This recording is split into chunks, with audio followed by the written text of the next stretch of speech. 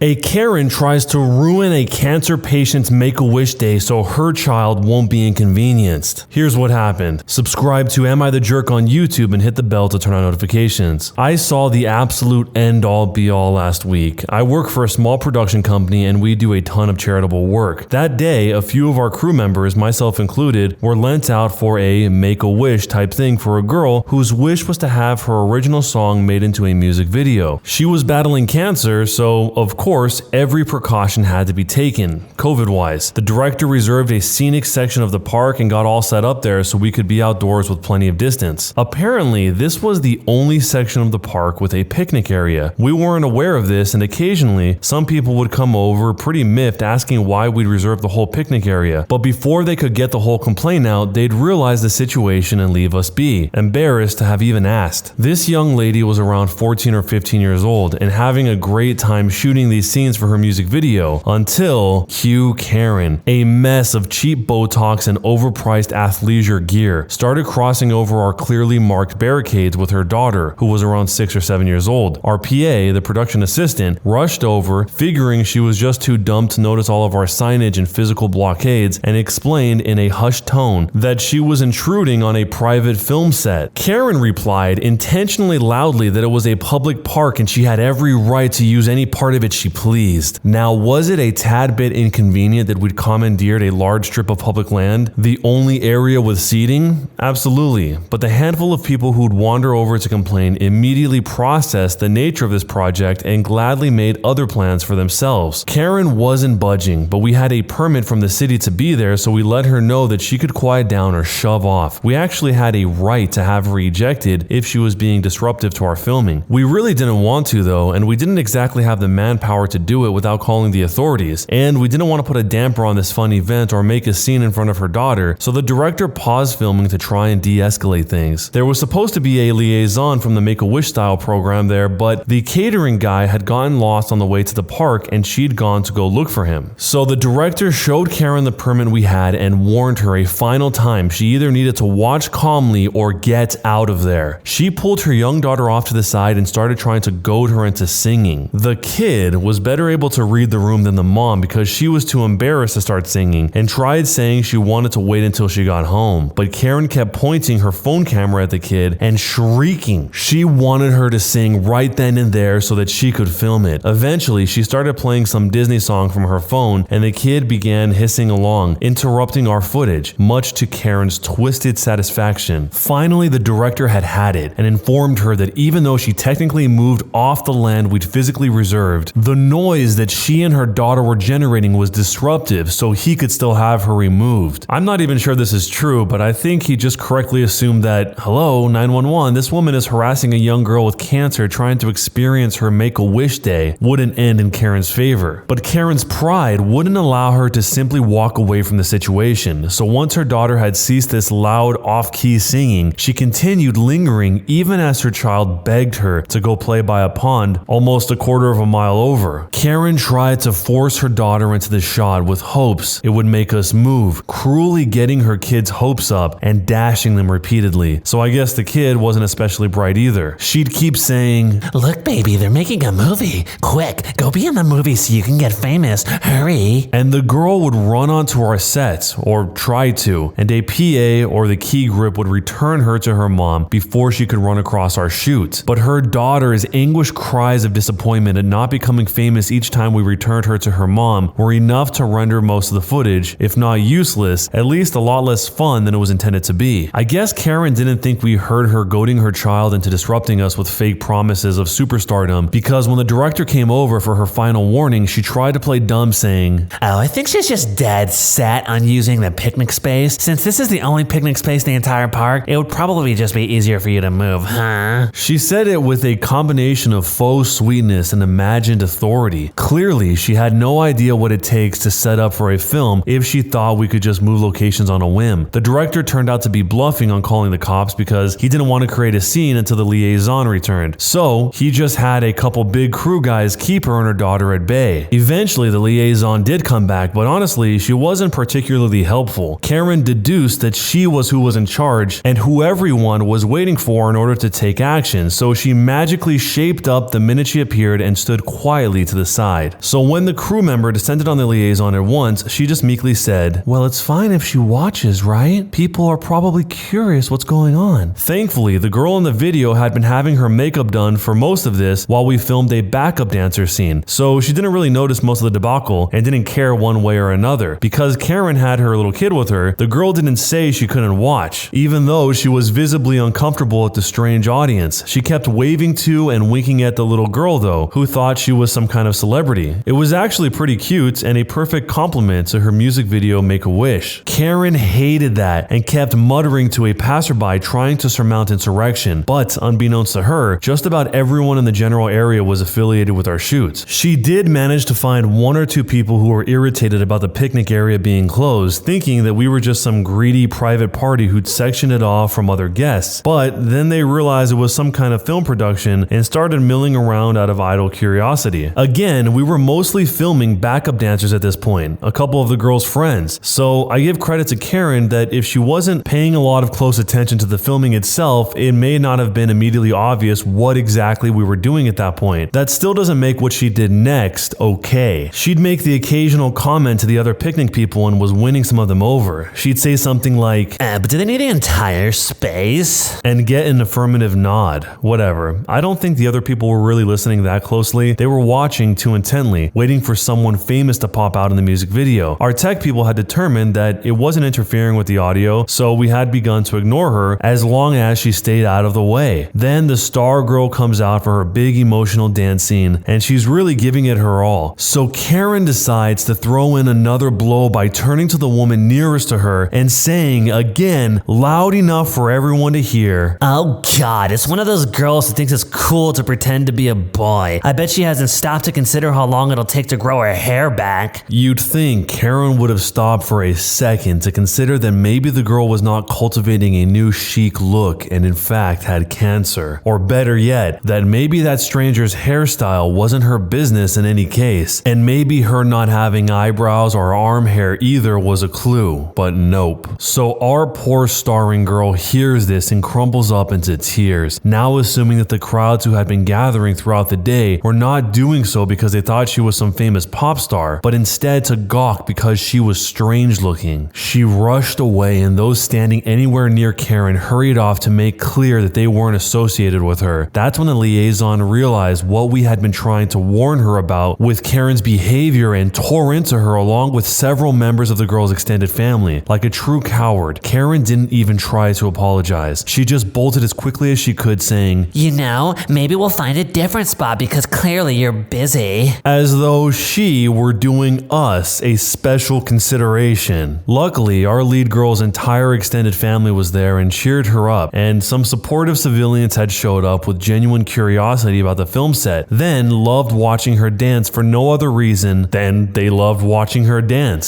So she was happy and having fun again, quickly after Karen skulked off. But still, really quite a hurtful and inappropriate spectacle. If she gets this worked up over a picnic table, I can only imagine when her daughter starts to face life's real challenges. So, what should we have done? As the original poster here said, regardless if Karen knew or didn't know that the starring girl had cancer, why would she make comments about her appearance, specifically at a volume loud enough to be heard by her while she's trying to film her video? There's no other reason for that other than to be blatantly hurtful. I don't think any reasonable person would have the expectation that, oh, if I say this, they'll hear that, then they'll stop filming their video here and they'll move somewhere else, even though they have an entire film crew set up in this location. That's not what her thought process is. She was mad she didn't get her way and then took a jab at this girl who was trying to have her Make-A-Wish day. So if this girl was someone that you loved, a family member or a little sister or something, how would you have handled the situation? Let me know down below. They took my pay, so I took their company. Here's what happened. Many years ago, I got a job with a marketing company during phone deregulation. It was the Wild West, and a lot of small, long-distance companies sprang up, all trying to get a piece of the pie. Eventually, they all got bought up by the bigger fish, but at the time, they were all paying hired gun marketing firms very well to score contracts for them to lock in people. I got a job with one of those marketing firms, a new age capitalism company that insisted we all do yoga and breathing exercises while they rang a little bell and gave us affirmations about how many contracts we were all going to sell and how much money we'd all make. The job was 100% commission, but I was always good at sales, so I looked at the pay scale and noticed that it was exponential, presumably to entice people to work hard with impossible payouts. We were allowed to work as many or as few hours as we wanted, with the payout based on your weekly sales numbers. I decided I would give it a shot for 1 week to see how much I could realistically make before deciding whether I was willing to put up with the tasteless vegan snacks and mandatory voluntary yoga regimen. For the next week, I pushed myself as hard as I could. For 7 straight days, I worked 14 hours a day every single single day and used every trick and technique I had learned doing sales to score as many contracts as I possibly could. I figured this would tell me my maximum possible income and could decide based on that whether or not to stay. At the end of the week, I had blown everyone else out of the water. In fact, I had not just gotten more contracts than anyone there had ever seen in a week, I had gotten more than any of them had seen in a month. Because of the exponential scale, I realized I was making absolutely ridiculous amounts of money, over $10,000 a week. They had never expected anyone could actually hit those kind of numbers. Coming in the next week, expecting a huge payday, I ended up with only 5% of what I expected. They told me there were problems with a lot of my contracts and that I would be allowed to fix them and submit them a few times over the next several weeks. These problems were things like an apostrophe wasn't quite clear, or the dash in someone's phone number was slightly crooked. They were gonna try and do me dirty. That night, I got a phone call from the company's office manager, Frank, who wanted to meet up for a drink. Curious, I agreed. Over some brewskis, Frank told me that the owners of the company were in a panic because I would have bankrupted them. He said they spread out all my contracts on the floor of the office, then they crawled over them, inspecting each one and trying to find out if I was committing some kind of fraud. When they comprehended that all my contracts were legit, they decided that they had no other choice but to do this to me. Frank told me he realized at that point that if they would do this to me, then they'd do it to him too. And besides, he was tired of doing yoga. He asked me if I would be interested in going into business with him and go head to head with his bosses. I thought it sounded intriguing, but I asked him how he thought we would compete. Frank explained that he had found out that they didn't actually have the contract for our city. They were acting as independent contractors for another company who had the contract to market the service in an entirely different city. They were poaching here because the person who did have the contract wasn't actively using it. We put together a pitch and approached the guy with the real contract, Joe, and told him about the people poaching his turf. We agreed that we'd split it with him. We'd take the upfront money for each contract and he'd get the back end money down the road. It was a good deal for everyone, so Joe contacted the phone company and had them threaten the poachers with a big lawsuit if they didn't stop. A week later, Frank and I strolled into the offices of our old employer. Most of the furniture and all the yoga mats were gone, and there was just a table, a couple of filing cabinets, and a file box with the final pay envelopes for everyone. I made a show of counting my money to make sure it was all there, and the two owners, husband and wife, told Frank and I bitterly that they'd had to take cash advances on their credit cards for this money and asked me that if I felt guilty for destroying their lives. I smiled and said nope and left. Our marketing company made us a lot of money over the year until the company got bought up by Sprint and the gravy train ended. So am I the jerk for taking revenge on this company that tried to not pay me this huge commission? I can't even fathom why this company would structure the commission system in a way that it was exponential, but so that they couldn't pay it. Even if it was still exponential, but they made it so that it would be increasing from 10% of the contract to 20%, all the way up to a maximum of 100%. So at least they wouldn't make money off of that specific contract, but they would still have the ability to pay what they owe him. But they didn't do that. They got so greedy, they wanted to make it seem like they would pay out way beyond whatever this contract was paying them, which doesn't even make sense because that's a scenario that they don't want to have happen. You would think if you're trying to inspire somebody to do something, you would want the outcome of them doing that thing. But let me know how you would handle this. If you were making $10,000 a week in commissions because you went in overtime 14 hours a day, 7 days a week, and they tried to not pay you, what would you do? Let me know down below, and jerk or not a jerk and why. Would I be the jerk for telling my mom she can't get married within 2 to 3 months of my wedding? Myself and my fiance got engaged last year and are getting married this spring. My mom has been with her partner for 15 years. It was never clear whether they were ever going to get married due to other family dynamics. They are both divorced. My stepfather very casually proposed to my mom by simply mentioning to her in early 2021. They didn't start to move forward with any plans right away. When I got engaged last year, my fiance took me ring shopping. I was sending my mom possible pictures, but we eventually went for a bespoke ring. My mom then went engagement ring shopping the next week for hers and only told me about it on the day. She got a more generic, but likely still more expensive ring, which meant she got hers only a week later. Since mine was being made from scratch, I didn't get mine until several months later. Myself and my fiance found this slightly distressing at the time because it was odd for her to get hers at the exact same time that I was looking for mine, and then a bit of a letdown for her to get hers first. We did not say anything though. In the year that has passed, she has not made any wedding plans of her own. I have been planning mine a lot. I had told her that my fiance and I had been looking at wedding rings the last couple weekends. I also sent her some potential pictures of ideas I had. When I asked her how her weekend was, she said she and her fiance had bought their wedding rings this weekend. We were shocked that they had deliberately bought rings right when I had told her we were looking at rings for a second time. My fiance says that I need to tell my mom that she is not allowed to get married 2 to 3 months either side of our wedding. He is worried that since she keeps copying me that she will do this again with the actual wedding itself. I agree, but I know that I can't control what they do, and I otherwise have a very close relationship with my mom. I think she has just done these things thoughtlessly rather than maliciously. So would I be the jerk if I asked her not to get married close to my wedding? But before you decide, there's a few updates. People make a fair point about maybe 2 to 3 months being too long. Also, I probably would ask instead of tell if I decide to say anything. Maybe I should have included this information, but to be honest, I hadn't even thought about why we didn't want them to get married close to us. Due to the aforementioned family dynamics, some of the other family members don't want them to get married. So when they do, it will no doubt cause sulking and rifts for at least a few weeks with other family members. I really want everyone to just be getting along for my wedding. Jumping into the future for a final update, I think I will simply ask her when she is thinking of getting married. I know I can't control when she does, and I don't own the dates, but I don't think that should stop me from asking her if she would consider avoiding around my date more as a favor. She has made other weird comments like joking about borrowing my wedding dress, so there are other things that make me uncomfortable. She has spoken about just going to the registrar's office and having a meal out afterwards, so it is the sort of thing that could be planned on short notice. That's why I'm worried she might do it on the spur of the moment very close to mine. For anyone saying to give a fake wedding date, I know some people plan weddings in 6 months, but most are planned out at least a year in advance nowadays. We sent out save the dates in September, so this suggestion wouldn't work, and also lying to her to try to manipulate her into avoiding my date seems like an even worse thing to do than openly discussing my feelings with her. So would I be the jerk for telling my mom she can't get married within 2 to 3 months of my wedding? What if the OP goes and asks her mom not to do this, and the mom says, okay, no problem, I'll get married exactly 4 months after your wedding, or 4 months before your wedding? The reasoning of why she doesn't want this to happen doesn't really make sense to me. She's saying that due to family dynamics, it'll cause sulking and rifts for at least a few weeks with other family members. But even if that's true, why would that impact this wedding in any way, shape, or form? And why would a range of 2 to 3 months be exactly what you would need in order for that to fade away, where 4 months you're in the clear? Every family is different. Every family has its own dynamics. I just don't understand these dynamics at all, or why they would be relevant to her wedding. If this is something that is still concerning after thinking about it, I think the first step is just asking the mom, hey, this is when our wedding is going to be. When do you think yours will be? And starting from that point and talking about why it's important to you for whatever reason. It doesn't have to make sense to be important to you. And if the mother cares for you, she'll probably hear you out. But do not lie and give a fake wedding date like some people were suggesting. That is definitely the wrong way to go. So let me know how you see this. Do you think this is a big deal or not? And jerk or not a jerk, and why? An entitled mother demands that I give my YouTube channel to her kid so he can upload on my channel. Here's what happened. Subscribe to Am I the Jerk on YouTube and hit the bell to turn on notifications. Before I start, I want to clarify this is not a plug for my YouTube channel. I won't be mentioning my YouTube name anywhere on here. This story is about my aunt who demanded that I let my cousin post his video on my channel. I'm 20 years old, living with my girlfriend, and I love to make videos for YouTube. I'm currently sitting at 830 subscribers, and I've been working hard to make my videos good quality. I've always wanted a job as a YouTuber ever since I was 10, and for the first time in my life, I'm starting to see that possibility of it coming true, as I've been getting lots of active viewers and positive feedback. My mother liked that I was following my dream. I was showing her one time the analytics for my page, which excited her because she works with analytics for a living. She was proud of me. However, she was so proud of me that she decided to tell other family members about it. I wasn't upset by that, to be honest, except my aunt, married to my mom's brother and had a Karen vibe, felt like her son was YouTube worthy as well. My cousin, my aunt's son, was 10 years old and he loved YouTube as much as I did. He wanted to be a YouTuber as well and would make Minecraft videos in his bedroom as a small hobby. I guess one night my cousin was showing his mother one of his videos and was kind of upset that nobody was watching his videos on YouTube. So his mother, who had just found out about my YouTube channel, told him to message me and ask if he could upload his video onto my channel, and that's what he did. I got a message from my cousin asking if I could upload upload his video to my channel, and trying not to crush his dreams or hurt his feelings, I try to tell him that it doesn't seem like that's a great idea as it's my channel and I'm working hard to post decent content so I could gain more subscribers. He asked me to check out his video to see if it's good quality, and because I want to be a good cousin, I decided to check it out. The video was of him playing Minecraft, except his PC was a hand-me-down from our grandpa that might have been older than me, which meant the game was lagging terribly. Not to mention, he was recording the entire thing on his phone, propped up to stare at the monitor. Trying to be nice, I messaged him back that it's a great video and all, but I can't really post his video on my channel as I've explained before. He was a little disappointed, but he seemed to understand. He went home and briefly explained to his mother that I couldn't upload his video, and she was furious. Later that night, I get a call from my aunt. This was basically our conversation. I said, "Hi, entitled aunt." My aunt responded saying, Hi, I was wondering why your cousin can't upload his video to your channel. "Well, as I told him, my channel is pretty small and I'm working hard to grow, and to do so, I need to upload my content, so when people watch my videos, they're likely to subscribe and such."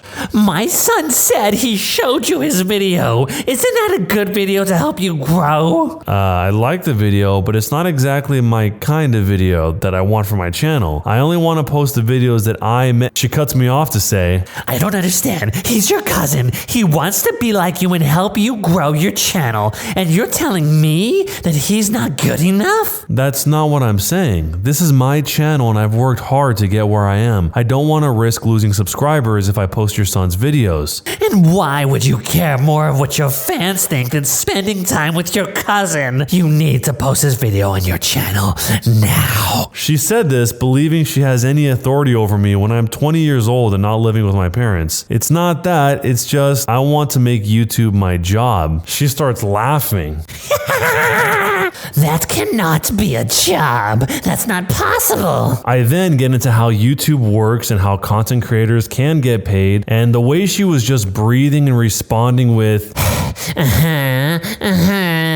sounded like she couldn't comprehend that YouTube was more than a jokish hobby. So if you have 800 subscribers, why would it matter since you're not getting paid yet? At this point, I was irritated and annoyed. "Look, entitled aunt, I have to go. I need to get dinner ready." Very well, but I'm going to be talking to your mother about this, and I don't think she'll be happy to know how rude you've been to your cousin. "Okay, bye." And sure enough, she did end up calling my mother and telling her everything about what happened. My mother eventually called me and told me about their conversation. She tells me that my aunt was very disappointed in me and that I was being highly unfair to her son and that I should learn some respect for family. But my mom cut her off and told her that she was being incredibly rude for feeling entitled to my YouTube channel that I've been working hard on. Sure enough, my entitled aunt was shocked to hear that from her husband's sister and hung up. I don't know if I'll hear from my entitled aunt again, but I feel sorry for my cousin who seemed to understand the situation better than her and even messaged me and apologized for her behavior. So, am I the jerk for putting my foot down? This is something that even in my own life, especially on my old channel, I really started to notice when you talk to people that aren't very familiar with YouTube. A lot of times people's first instinct is to put it down or try and belittle it in some way. And not the platform in general, but specifically your efforts. I think most of the time this is sort of a subconscious thing that people do, but sometimes it's not, and it's actually meant to be vindictive, like in this situation. But in this case, the entitled aunt here is a little conflicted because she wants to sort of put down what the OP is doing by saying if you only have 800 subscribers, but on the other hand, she can't completely put down his efforts because her son also wants to do that same thing. So she's living in this sort of contradiction, and she's trying to find some sort of loophole to get what she wants by saying, since you only have 800 subscribers, why does it matter since you're not getting paid? Not listening to the entire point of what he's trying to say, which is that he's trying to get there one day. She obviously disregards that and isn't taking it seriously, so this is the outcome to all of that. This type of mentality is actually a lot more common than you would expect if you're somebody who watches YouTube all the time. You don't really interact with a ton of people that don't really know much about YouTube. But if you were in this situation, how would you have handled the situation, and jerk or not a jerk, and why? The girl I like hooked up with someone at a party. I am absolutely devastated. I got out of a toxic relationship in February. The entire relationship was quite volatile, to say the least. During one of our fights, she started talking about how she had slept with one of her classmates before we officially became a couple. Her saying that hurt like hell, and I said as much. She essentially just said that she was going to speak her mind and not avoid certain topics just because they hurt me. No wonder that relationship relationship didn't work out. But this isn't really about her. A few months ago, I met a girl online, and soon enough, we were on the phone for hours almost every day. I was falling hard for her. I was happy. I thought we were going somewhere with our burgeoning relationship, but then all of a sudden, she gave me the "it's not you, it's me" speech. She said she still wanted to be friends. I said I was okay with that, but asked her to keep it friendly. Except then she kept being very much not friendly. She was the one who took things forward despite having said she didn't want to. Things kind of escalated from there, and as of Thursday night, I genuinely believed that we were going to give this a shot despite the distance. Then she disappeared for 48 hours. Sometime after midnight between Saturday and Sunday, she suddenly texted me out of nowhere. She was at a party on E and sloshed out of her mind. My guts tied themselves in a knot because I knew where this was going. I tried to convince myself I was just being jealous and paranoid. I didn't hear anything else from her after that, and I ended up knocking myself out with sleeping pills because my anxiety was through the roof. When I woke up, I had a text from her saying she felt like crap. I asked about her night, and that was when she told me that she had slept with someone at the party. I would genuinely take being disemboweled with a chainsaw over experiencing that moment again. At first, I didn't know what to say. Then I congratulated her on it. Then I asked why she would even tell me that. She said she didn't mean to hurt me, but that it would be weird if she had to leave out details from her stories just to avoid hurting me. And that's when it hit me. It was the exact same situation with my ex last year, getting sloshed at a party, hooking up with some random guy, and then not giving a care about how it would affect me. Is it cheating? I suspect most people would say no, but it sure feels bad. But maybe I'm just a jerk for having the audacity to think that you don't do something like that to people that you claim to care deeply about. Or maybe you do, because that seems to be a recurring event in my relationships at this point. So, am I the jerk for my stance on this? Neither of these people seem to care or respect the OP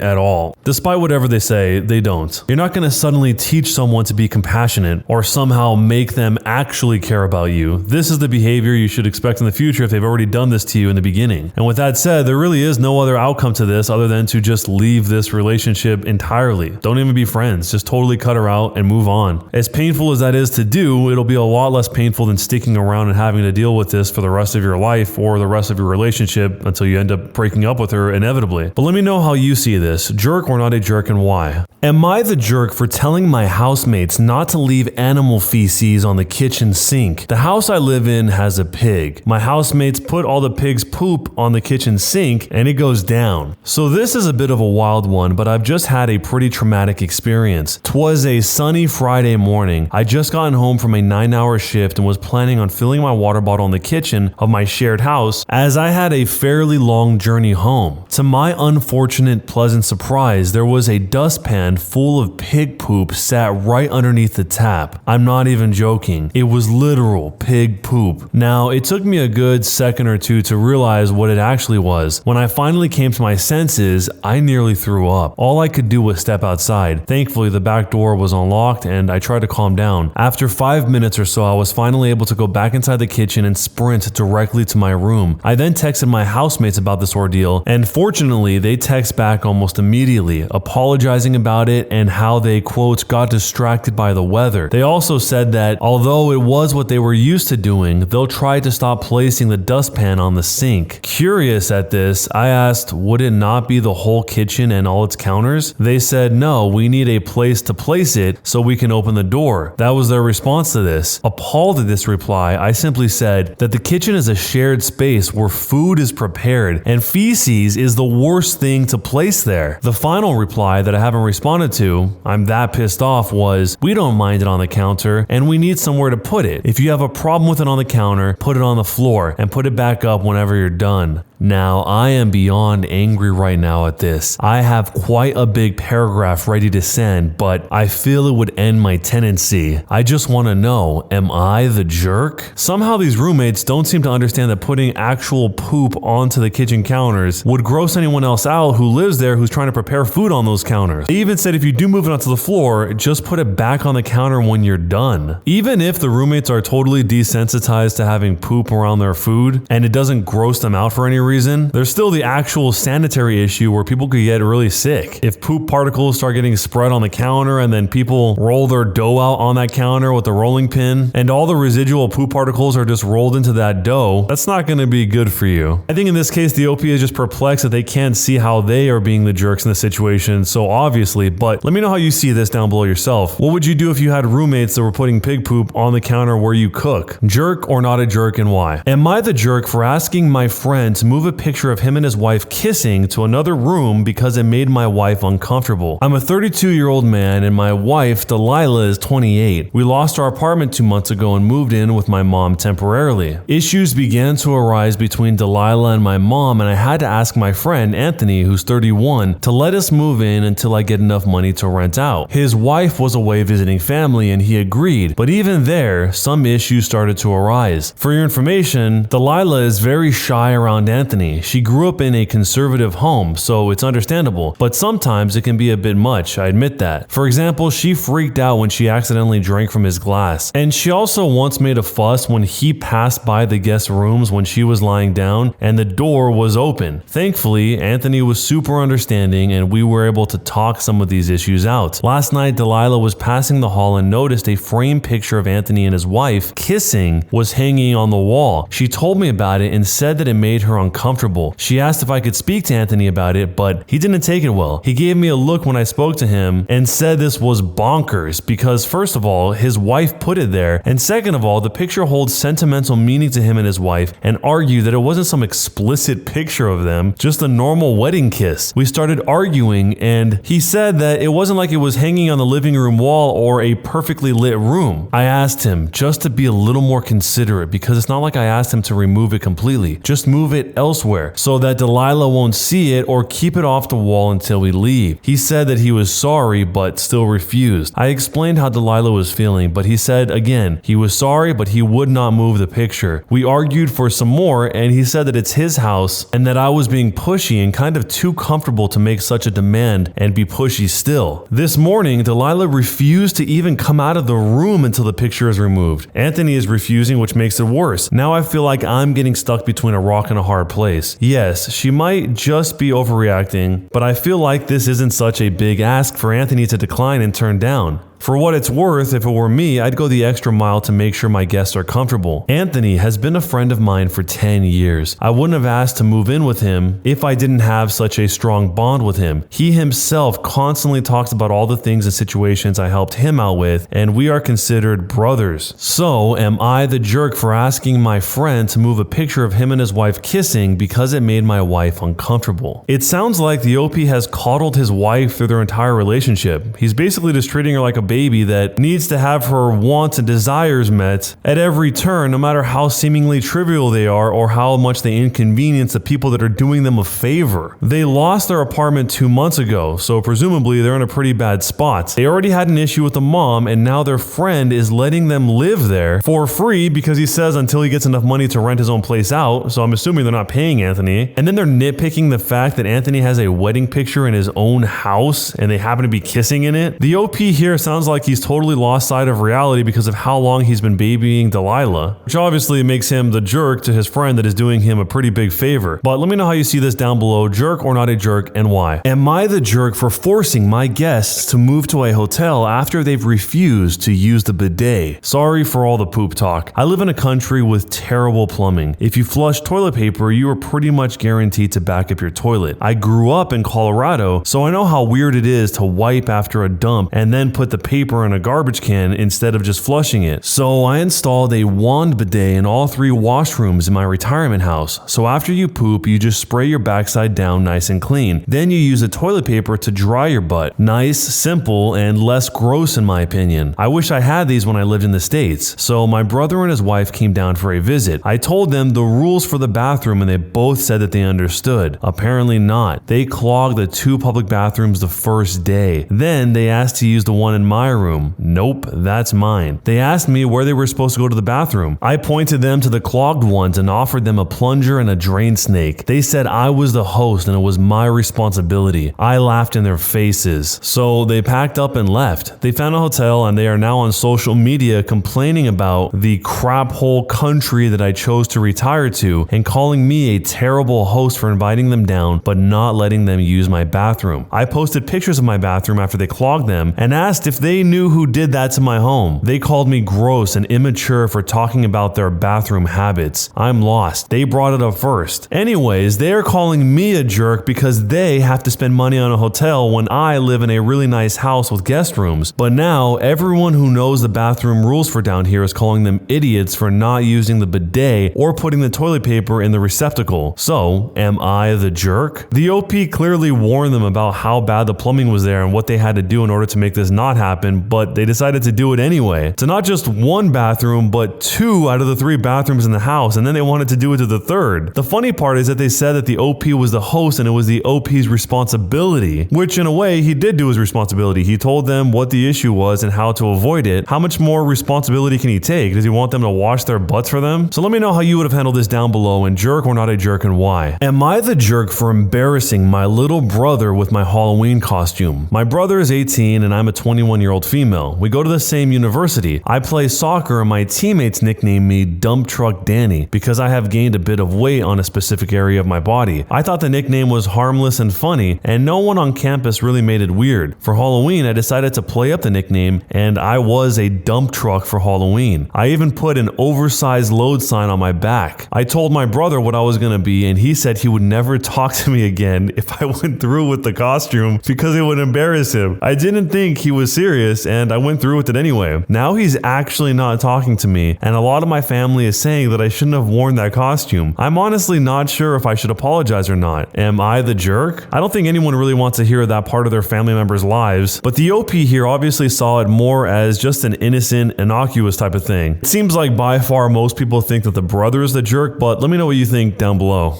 An entitled mother thinks that she can arrest me at GameStop. Here's what happened. Subscribe to Am I the Jerk on YouTube and hit the bell to turn on notifications. For those of you that don't know, GameStop is a video game store. I went to GameStop on Saturday to pick up chat with a friend and browse the merchandise. I also wanted to get an Xbox X and a PS4 along with some games. Roughly spend more money there than I ever have before. I was there for about an hour or two having conversations with 3 people, 1 employee, my friend, and the manager. After a while, I was talking with the employee about the specifications between the consoles and the differences between the versions of the PS4. Then the manager stepped out for lunch. After a short time, the entitled mother and the entitled kid walked in and rushed to the Switch section. While I was sifting through the games, the employee went to ask them if they needed help finding anything. She asked some questions, but I tuned them out while me and my friend talked about certain games. About 20 minutes later, I knew what I was getting. The employee was getting everything together. A PS4 Pro, 2 controllers, a PSVR, and 5 games. An Xbox One,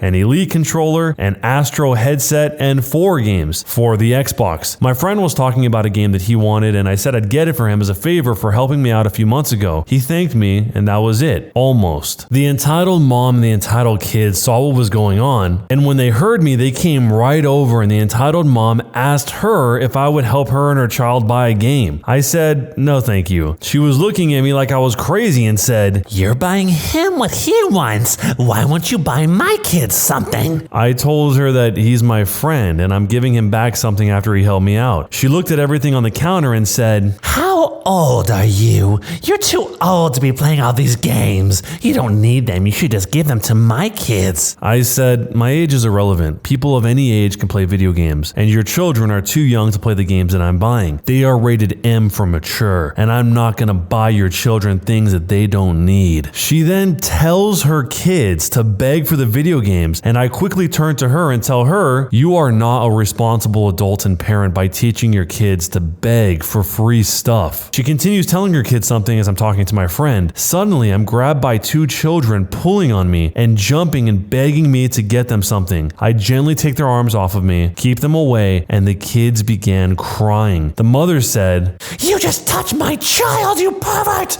I'm calling the police! police! A minute before she calls the police, the manager comes back and sees me grabbing the kids and pushing them away and tells me to let go of those kids. I told him the whole story, but he wasn't believing it. He only saw a fragment of the confrontation. The manager talks to the woman and she completely lies about what happened. She said that I tried to bribe her to touch her kids while nobody was looking and to even attempt to bribe her with the games that I was buying. I was laughing at the conversation that was being said so much that I said, "Surely you can't believe this." But he was already on his phone with the cops. The employee was in the back of the building during all of this, and I thought I was in deep trouble because I've seen issues like this, and some even worse, where people automatically go with the woman's side of the story. I may be wrong with some implications, but it's very common for people to believe women over anything. 10 minutes later, the cops arrive. When I try to talk to one of them, she butts in to give her story first. So she tells the same story to the cops, and the manager tells the same, and the cops look at me, and one of them puts me in handcuffs without hearing my side of the story. I am totally freaking out by how this has come down onto me being the bad guy based on a lie. I finally get to tell them my side of the story, and even my friend backs me up, but I was told her story is more believable than mine. And I said, "You'll believe her without proof? They have security cameras in every corner of the building. Look at the footage and see for yourself." The look on her face was life-shattering. She tried to say that she wasn't going to press charges, but they wanted to keep her here. The manager and one of the officers go look at the surveillance video and soon come out to take the handcuffs off of me and apologize. They ask her why she attempted to lie to them and ruin my life and reputation, and she replied with, He's too old to be playing those games.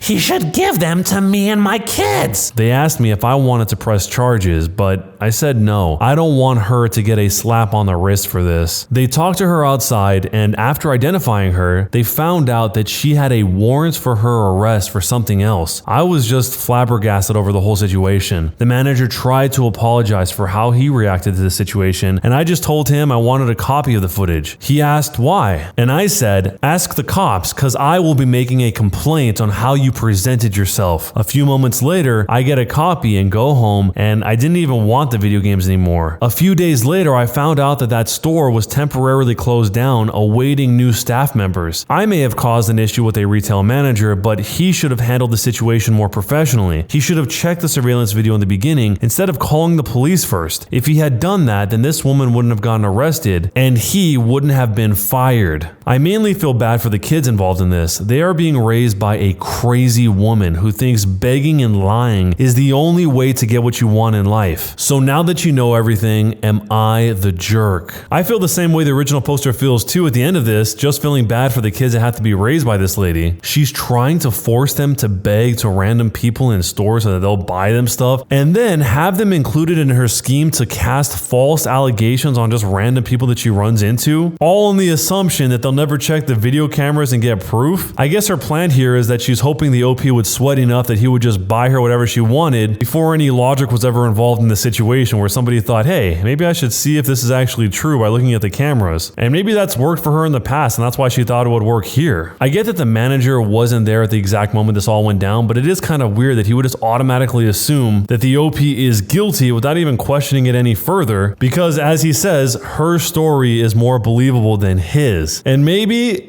it actually is more believable because of how absurd this whole situation is. So if you were in the OP shoes on this one, how would you have handled the situation? Let me know down below in jerk or not a jerk and why. My husband finally admits that I am ugly. My husband is 30 years old and I am a 28-year-old female, and I am an unattractive woman, objectively. I've always been this way, and while I've accustomed myself to it, it nonetheless remains a daily fact that being an ugly woman sucks. I met my husband 4 years ago, and he is the greatest thing that has ever happened to me. He has always and frequently told me I'm beautiful, and somehow sounded honest without sounding like my mother, like someone without another option to answer. Last night on Saturday, he had a group of friends over to our home. They meet several times a month to hang out, catch up, and play games. He has known most of these guys since high school. I was upstairs in the kitchen preparing drinks and snacks, and I was able to hear them in the basement and began to eavesdrop, which I know was rude, but it wasn't really intentional. I realized they were talking about me. A couple of guys were teasing my husband about me, specifically about my looks. I could tell it was supposed to be funny. It was not. There was a point where one of them referred to me as a troll, and my husband blew up and started shouting, "Listen, shut the heck up. I know that my wife is ugly ugly, but shut up! She makes me happy! Does your bimbo of the week do that, Jim? Dave, how long has it been since we've hung out and you haven't complained about your wife? He went on for a while, defending me, but all I could hear was, I know she's ugly, I know she's ugly, I know she's ugly, again and again in my head. It just broke me. I don't know why. I've always known I'm unattractive, but he isn't supposed to too. He tells me I'm beautiful so sincerely and consistently, I'd started to actually believe he thought that. I started to cry and ran into a shower so no one could hear me. When I came out an hour later, everyone had gone home, far earlier than normal. I went to bed and haven't spoken to him all day, but I think I've been able to avoid letting him know I'm upset or avoiding him. I know rationally that what he said was true and sweet, and that I should be happy he loves me and not my body, but it doesn't seem to matter. I just want to be pretty. God, I feel so shallow. I've been crying all day. What do I say to him? Part of me wants to call him a liar and scream and yell and cry, while the other part just wants to run away and never have to talk to him again, and acknowledge that even the greatest man I will ever meet can't find me attractive. So what should I do? Jumping into the future, there is an update. Here's a recap from the last post. I overheard my husband admit to his friends that I am ugly, even though I knew this to be true already, and the admitting happened in the midst of him explaining how much he loves me. It makes me feel terrible, worthless, and like I lost something I'd waited my whole life for. I'd given up hope I'd ever have a partner who even liked me before I met him. I lost a lottery spectacularly at birth, and my life feels like a big joke, a cycle of humiliation and punishment I did nothing to deserve. I don't even know how to talk to him. So yesterday, after getting a barrage of support from you guys on my phone every couple of minutes nonstop all day, I decided to try and confront my husband over what I'd overheard. After we were both home from work, I told him I needed to talk. I told him I'd overheard him and his friends, and he immediately started to apologize for them, saying that they were jerks and that I should have told him I'd heard. I had to stop him to let me get a word in and tell him it wasn't his friends so much as it was what he said. When I told him what he said, his whole tone changed. I could tell he wasn't expecting to be blamed. I had had the whole conversation planned out. I wanted to explain how it made me feel, how I thought he was really attracted to me, and how betrayed it made me feel to hear him say that behind my back. But I just started to cry and couldn't really communicate what I had wanted to say very well. He was awesome though, and just held me. And then after a minute started to speak like he was reading right out the nicest comments in the original thread, telling me he was just angry and didn't speak very well, that he really does find me attractive even if the world doesn't, and even if his friends don't. I calmed down pretty quick. I'd basically cried myself out the day before. He took me to his computer and showed me an email he sent to all of his friends on Sunday. I wish I could copy and paste it now, but he basically called all of his friends jerks, said they'd crossed the line from being good-natured trash talk to just being jerks, and then continued going far beyond. He said that for an indefinite amount of time they'd have to find another host. They were no longer welcome in my home. He actually said in OP's home. I thought that would make it sound like I was ordering him around being a B, but he said he just wanted to emphasize how wrong what they did was. Seeing him stand up for me again made me happy, especially seeing him do it without talking bad about me, helping me believe it really was just a heat of the moment bad word choice. He told me to wait in the room and left, coming back with the folder. He said he was going to give me this for Christmas, but that he'd get me something else. I tried to say no, but he insisted. It was plane tickets and brochures. He set up a trip in early January to this spa/hotel/resort thing in British Columbia. It was pretty mind-blowing, but I realized that it had to be several $1,000s he'd spent. We budget pretty thoroughly. He shouldn't have been able to spend that without me noticing. I asked where he got the money, and he said he'd been planning for this for more than a year and saving all the money assigned to his weekly spending money and collecting where I wouldn't notice, change from groceries, etc. When I say sometimes I'm not sure I deserve him, understand that I'm not having a crisis I need help dealing with. He's just really awesome. He's taking me out for dinner, so I have to go, but I'll be on again tonight. Everything is okay. Husband is an amazing person. I still wish I was prettier, but understand how lucky I am, how happy I should be, and how prettiness and happiness are not synonyms. So with all that said, where do you think I should go from here? Some people were saying on the side of the husband that maybe he really meant to say, you all may think she's ugly, or even use air quotes, which she wouldn't know about because she couldn't see them, only hear them. But then of course there's people on the other side who think that he said what he really felt, but him not thinking that she's pretty doesn't change the fact that he loves her. This reminds me of a situation in The Sopranos where one of the bosses, Johnny Sachs, has a wife that everyone thinks is very ugly, and when everyone else is at a dinner party, party, a guy named Ralph makes a joke and says Ginny Sachs, his wife, is getting a 98-pound mole taken off of her butt at this dinner. Someone at that dinner party tells Johnny Sachs and he loses it. It leads to a whole cascade of events. And when he finds out it was Ralph, he wants to end Ralph, and the identity of the person who let it slip was always in question. It changes the whole dynamic of some of the relationships of the most important characters. So something that sounds like it's not that big of a deal to somebody not involved in the situation ends up being a pretty big deal. In The Sopranos, it really severs the relationship he has with people in his life, just like in this story where it sounds like the OP is about to lose his friends that he's had since high school over this whole situation because he's asking for an indefinite break in their game night. So what advice would you give to the OP in this situation? Let me know down below, and what would you do? I am considering leaving my wife because of her weight. Am I the jerk? Alright, before I get called a jerk, let me explain. I'm a 32-year-old male and my wife is 30. I love my wife. I think she's incredibly beautiful, and even more so after she gave birth to our son 3 years ago. The problem is that she put on a good amount of baby weight, obviously, and never lost it, and instead started to gain more weight and was overall pretty depressed. I initially assumed it was postpartum depression and suggested that she go to therapy for it. She went to therapy and got some antidepressants. It took her a while to find the right ones, and she's been fine mentally since she found them. Physically is a different story, however. She has continued over the past 3 years to gain weight. The problem isn't anymore that I'm not attracted to her, but she will die if she continues to gain weight. She is currently 5'2" and 260 pounds with a BMI close to 50. I don't know what I can do. I feel like I've tried everything. I've asked her to go to the gym with me, to go on a diet with me, not to buy fast food, have some active hobbies, but she's turned down every single one of these ideas. I feel like I don't have any choice but to give her an ultimatum. Either she genuinely tries to lose the weight or I leave. I can't watch the woman I love and the mother of my child slowly end herself. I don't want to be the dude who gives an ultimatum, but I see no other choice. I guess I just wanted to ask if I'm being the jerk or if there's another way I could go about this. For everyone in the comments telling me that you can be overweight and healthy, you're right, but no, you cannot be obese and healthy, at least not long term. Heart disease runs in my wife's family, and while your weight might not affect you, being overweight is directly linked to heart disease. I understand weight loss isn't easy. I used to be overweight myself, but my concern isn't that she's not the same way she looked when we got together, it's that she may not live to see our son become a teenager. Jumping 5 months into the future, there is an update. So I made a post about 5 months ago because I was getting past the point of no return with my wife's weight. Now, expectedly, I got called a jerk and a D-head and every name in the book for even mentioning it, but I also got some good feedback and decided before I made any real decision, I would sit her down and let her know how I was truly feeling. Because at that point, we had multiple conversations addressing it, but none of them led anywhere. So after we put my son to sleep, I asked my wife if we could talk for a moment in the kitchen. Now, I'm not gonna lie, the conversation was probably the hardest one I've ever had, because despite what everyone believed, I do love my wife. Now, I don't want to get into every detail, but the basis of the conversation was that I needed her to at least try and be healthier. I also think she needed to hear how serious I was about this, and when I told her I was even thinking about separating, I think it really put the nail in the coffin. It's been about 5 months since then, and I'm proud to say that my wife has lost 35 pounds. I am so proud of her, it's ridiculous. The first month was a hurdle and a half, but now she's going steady and losing weight at a healthy, moderate rate. Recently, she even started to exercise with me. In the morning, I usually jog, but since her knees are somewhat shot 3 days a week, we go walk a mile or two together and either talk or just listen to music together. I know it sounds corny to say, but she even seems happier and her confidence is coming back as well. Well, this was my little update and I wanted to finish it thanking anyone who gave me advice on the first post. But would I have been the jerk for leaving my wife if she didn't lose weight? It seemed like the OP even mentioning the possibility of a separation is what really kicked her into high gear. But it seemed like he was really trying to help her. The fact that he's doing all this stuff with her is probably what's going to end up making the difference. The fact that he goes on the walks with her when they talk or listen to music, and that he wanted to make sure she was okay after the postpartum depression by going to therapy. I think doing the activity together is a lot easier than just telling her, hey, go get healthy, go lose weight, figure it out, I'll see you when you're better. But it seems like it's working out, and maybe part of what made the difference too was explaining the whole idea that he didn't think that she would survive long enough to see their son become a teenager. So let me know how you would have handled the situation down below, and jerk or not a jerk, and why. My wife wants to file for divorce after we found out that she couldn't conceive. I'm a 33-year-old male and my wife is 32. We've been married for 5 years and we've been trying to conceive for some time. We ran through an array of tests and found out that she couldn't get pregnant. IVF is not an option. Starting a family and raising children was something that we both wanted to do. It was pretty shocking. My wife has taken it very badly. She has been moody and angry. I have tried to give her space and tried to talk to her, but she lashes out at both. It has been a week and she said she wants to file for divorce and be done with our marriage. She sounds angry when she talks about it. She said it was better that we get it done now. We got into an argument and she said I should find a woman who could give me what I want. I have tried to convince her that I have no intention of leaving her. She doesn't believe me. I don't know what to do here. I know she is just trying to deal with all of this and her emotions by turning them into anger and projecting them onto me. I don't know how to deal with this. She is supposed to be the rational one in the relationship. We have gone through a lot and she's dealt with everything with calmness. I know she is hurting a lot. I wish I could make her feel a bit better. Jumping into the future, there is an update. A lot has happened. I asked her that if she wanted to get divorced in 6 months' time, we could get one, but we should drop it for now. She agreed to it. I took over most of the cooking and I pretty much made her all of her favorite dishes. She was still angry, but less so. 2 days ago, she was finally in a place to process her emotions. She spent half the night crying in my arms. It was heartbreaking, but I held on. This morning, I cracked a joke and she laughed after what feels like a long time. She said she was going to start therapy because she wanted to be in a good mental place before we started any adoption process. There's a lot of work ahead of us, but I am fairly certain I am not getting divorced in 6 months. So, what should I do? Not being able to have a baby seems to be a much more common reason for divorce than I ever expected. This one, though, is different because in some of the other stories we've seen, it was the wife who wanted to divorce the husband because he couldn't give her a baby. So she wanted to move on and get pregnant with someone else. No one specifically, just someone else who would get her pregnant. But in this story, it sounds like the OP is just willing to completely give up the idea of having his own biological children without a second thought because the wife isn't able to have children and he won't even consider abandoning her or living a life without her. He's sort of willing to put his relationship with her before his own needs to have his own biological children. Two very different ways to approach a situation, and it's not like he doesn't want his own biological children because that's the whole reason for her offering up the divorce to him. Whether it's just symbolic or she really means it, she knows that he has stated that that's what he wants. But luckily, it looks like they were both able to come to terms with the idea of adoption. So what do you think you would do in a situation like this? Let me know down below.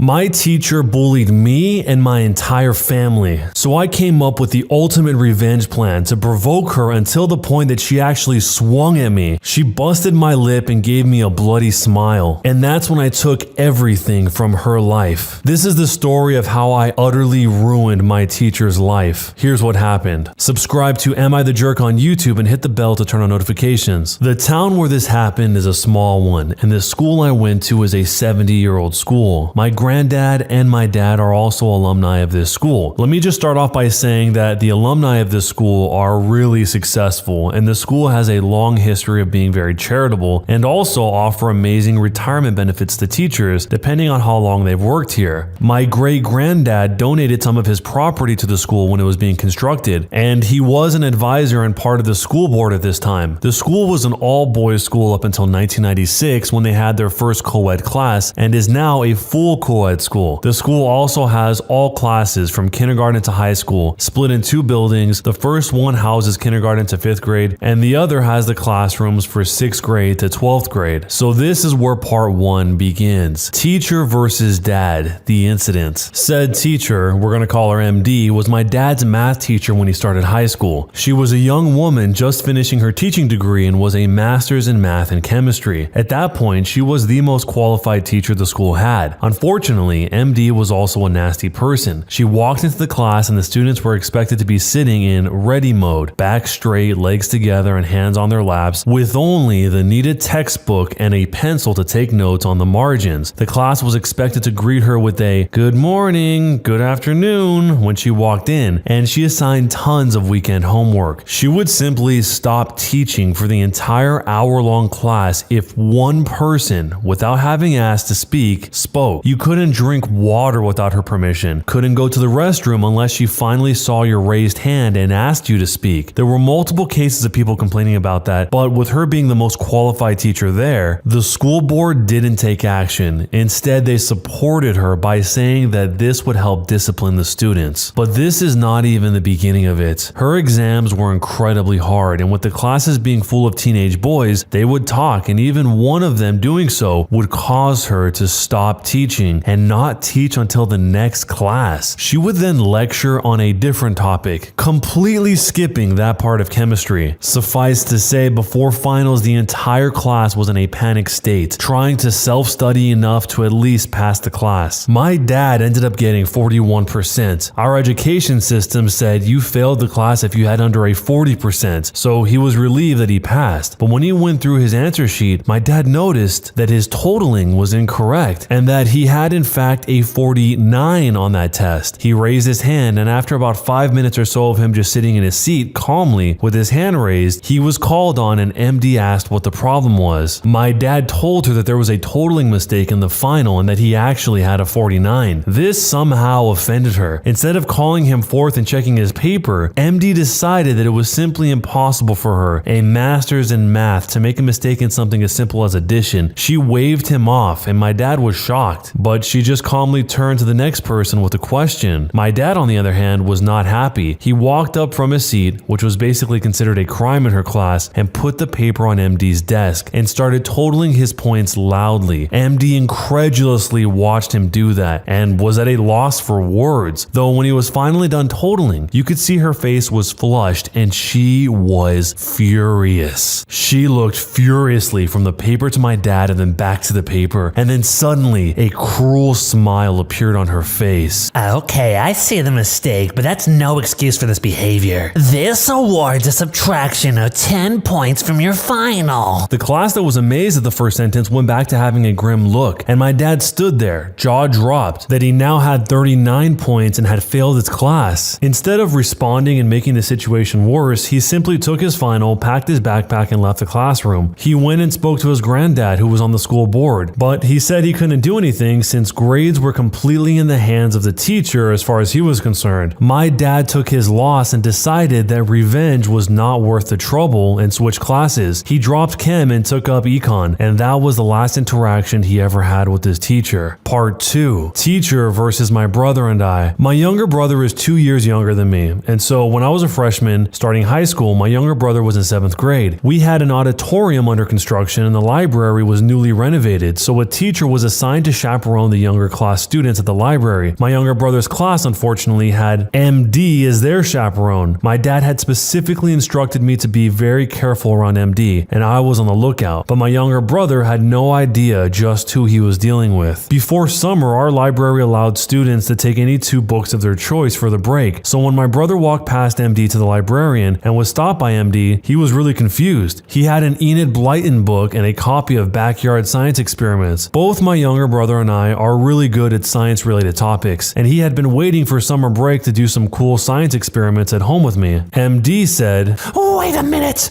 what book do you have there, B? B, my younger brother, said, a storybook and a backyard science book, ma'am. And what do you think you're going to do with that backyard science book? Turning to the other library staff, I taught his father. No brains in there. You would have no idea what to do with this book. Leave it for someone who does. And with that, she snatched the book from his hands and walked away. The library staff giving awkward laughs behind her. When he came looking for me crying, I was furious. I was a really popular guy at school. I won quizzes and debates and represented the school in national competitions. My friends and I literally had an entire showcase of trophies at school with our names embossed on it, and most teachers loved us. Man, the vice principal of the school and our group were on first name basis. He chaperoned us on all the competitions we represented the school in, but when he told me what had happened, I was dumbfounded. I had no idea how to react, but for the moment, I went to the library and got another copy of the backyard science book to console my brother. But then we were out for summer vacation and I didn't think too much of it. Side note, in the summer we attended a science summit and my school friends and I won prizes for having the most efficient hydraulic gear-based pulley system and the second fastest chemical fuel race boat. This was before I ever took a high school chemistry or physics course. This was announced in school assembly the first day after summer break. When we came back for fall, I had a chem class with MD the first day of school. This was also right after the assembly where my group was given the award. So we go to the chem lab and MD is one of the lab instructors setting up an experiment designed to liberate hydrochloric acid fumes in a gas flask. Some moments passed by and we could see that some mistake had been done as there was no reaction in the mixture. It turns out the zinc granules were impure and rusted, but MD somehow got the idea that turning on the Bunsen burner at full blast would help the experiment. After collecting the gas for about 3 minutes, which is 2.5 minutes too long since hydrochloric acid fumes are toxic if inhaled, she is satisfied. She then pulls up the flask to show the class how we do experiments. The cherry on top is when she opens the flask and brings it uncomfortably close to the girl beside me. MD says, Does it smell pungent? the girl awkwardly smells it and jerks away. To someone who has no clue, that would be a plausible confirmation, but I knew that it was complete horse doo-doo. I could see that the girl knew about pungent fumes and cringed away on reflex, and not because it was actually pungent. I don't know why I did it, but at that moment I snorted loudly. MD instantly zooms in on me, walking toward me with her face contorting into an ugly expression, and she goes, Something funny you'd care to share with us? I knew I messed up, but I was also angry. This person in front of me had bullied my younger brother and my dad. I remembered that, and suddenly all my verbal sensors were shut down. I told her, you and I both know that you didn't smell anything pungent. That experiment you just did was a failure. Oh, you think you know more than me? She turned to the class. He thinks he knows more than me. You know what? I'll step down. Why don't you teach the class, Professor OP? I said, oh, absolutely. To the absolute shock of everyone watching, I walk up to the podium and while maintaining eye contact with MD, I say, first thing to remember class, turn to experiment 1 of your lab textbook. Read the warnings. The gas is pungent and also poison. How dare you! Has no one taught you manners? This is no roadside shack, and you will do well to remember that. Else you're going to have a couple of broken bones. This was originally in a different language, but if you want the exact translation, it was, I'll break your limbs and feed them to you. She is absolutely furious, grabs me by the hand and proceeds to drag me to the principal's office. On the way there, we cross the vice principal's office and he sees MD dragging me away and runs out. The vice principal says, what's going on here? Before I can say anything, MD starts ranting to him about how disrespectful and unacceptable my class behavior is and is heaving by the end of her spiel. The VP gives me a searching look and then responds with, go back to class, MD. I'll deal with him. We head back to his office and he offers me a seat and a glass of water. Then he says, now what actually happened in class, OP? He asks with a sigh. I tell him exactly what happened. Once he hears my side of the story, he looks at me incredulously and asks me if I really went to the podium and started lecturing the class. I look up and see the gobsmacked look on the VP's normally reserved face. Imagine someone who looks like a male Minerva McGonagall being completely shocked. I couldn't stop myself. I started with a snicker, which then turned into full-blown laughter. I laughed until my stomach hurt and my eyes teared up. To my surprise, the vice principal was also smiling wildly at that. He shook his head and that reversed his expression back. I know what happened there had you concerned for class safety, but that is no reason for such disruptive behavior. Aside from that, I'm gonna personally investigate what happened in that class, and if MD is found to be intentionally forcing students to inhale harmful chemicals, she will be sacked immediately. Oh, and you're supposed to hand over a written apology to MD about this behavior. Now get moving.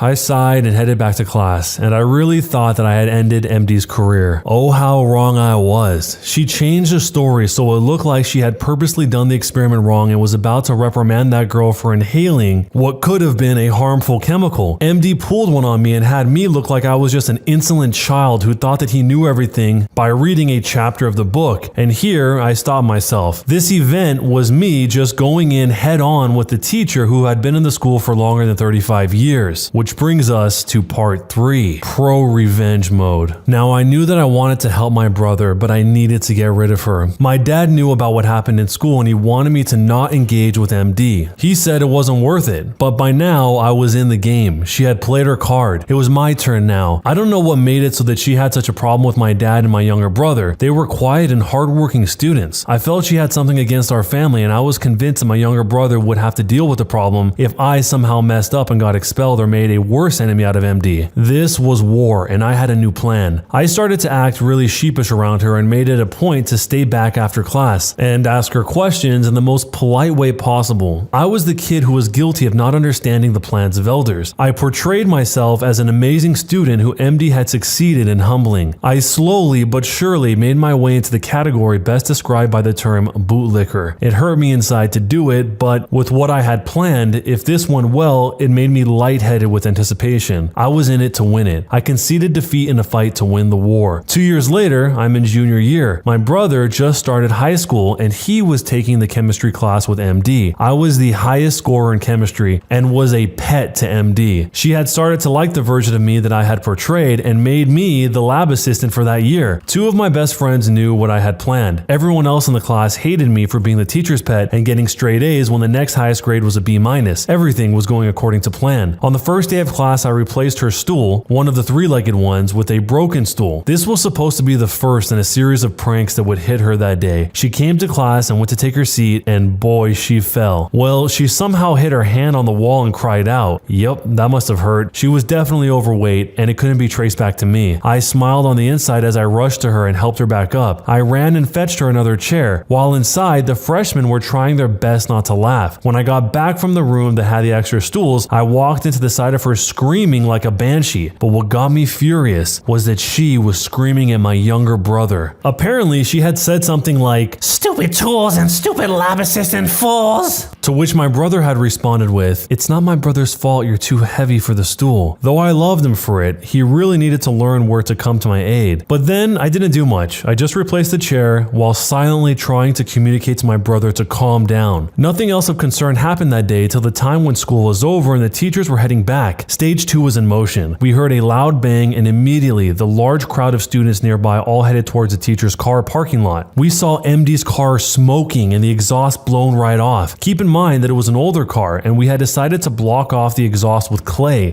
that had hardened over the course of 6 hours on a sunny day. Well, that car had to be towed and she went home with some other students that day. She didn't show up to school for 2 days after that, but she did show up to school on the 3rd day, which was a half school day because our country celebrates Teachers Day. It is a tradition that students go to their teachers, current and old, and wish them the best, give them cards, gifts, etc. This was by far the most ambitious prank pulled in the school that I know of. The 2 days she was absent, we went around telling everyone not to visit her on Teachers Day. It helped a lot that my friends and I were some of the most popular people in school, and with the other cool guys and girls agreeing to that, we spread the word and got confirmation that no one from the entire class in my year was going to wish her well on Teachers Day. But what actually happened was something that nobody could have expected. I guess it could be because we acted so fanatical about it that our classmates spread the word to all their friends and no one, not a single person in the school, went to her on Teachers Day. It was the most amazing feeling of accomplishment I have ever had. She had made the situation herself by being the nastiest person I've ever seen. It was no surprise people were fine with doing this to her. For the first time in 70 years in our school, a teacher had not a single well-wisher on Teachers Day. Well, things are never perfect, and as it so happened, word of what had conspired got to her. The next day, I had just set up the lab. The freshmen were getting settled in, and here comes MD, anger radiating from her in waves. She walks up to me, and I get the hardest slap I have ever gotten in my life, right across my face. I hate to admit it, but that left a blue mark on my cheek, and my nose and lip were bleeding. My younger brother, who saw that happen, ran towards me, but my shock slowly subsided, and I smiled a bloody smile that probably scared him. I told him to get the vice principal. 20 minutes later, I was in the school emergency room with a nurse wiping my lip and holding a cloth to my nose. The vice principal comes in with the principal and 2 cops in tow. They tell me my parents have been informed and asked me if I would like to talk about it now or when my parents are here. I say that I can answer their questions as soon as I get my lip bandaged. So I tell them about the cases of bullying against my brother and I, and also tell them that she is a really incompetent teacher. semester. I tell the principal that he could check the school average in science subjects. And sure as I guessed, in the average scores in the national exams, our physics and biology scores came in at 92 and 90, with chemistry at a surprising 79. Topping that off with assault charges, she lost her license to teach 2 years before she retired, and with that, lost amazing retirement benefits that the school offered. Her car also had no insurance.